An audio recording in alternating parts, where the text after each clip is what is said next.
உம்மை போல் யாருண்டு எந்தன் இயேசுநாதா, இந்த பாதலத்தில் உம்மை போல் யாருண்டு. பாவப்பீடியில் நான் சிக்கி நான் உழன்றேன், தேவா தம் அன்பினால் மன்னித்தீ.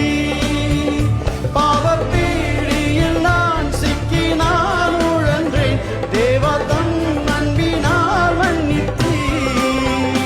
உம்மை போல் யாருண்டு எந்தன் இயேசுநாதா, இந்த பாதலத்தில் உம்மை போல் யாருண்டு. உலகம் மாமிசம் பிசாசு கடியில் அடிமையாகவே பாவி நான் ஜீவித்தே. நிம்மதி இழந்தேன், தூய்மையை மறந்தேன், மனம் போல் நடந்தேன், ஏமாற்றம் அடைந்தேன்.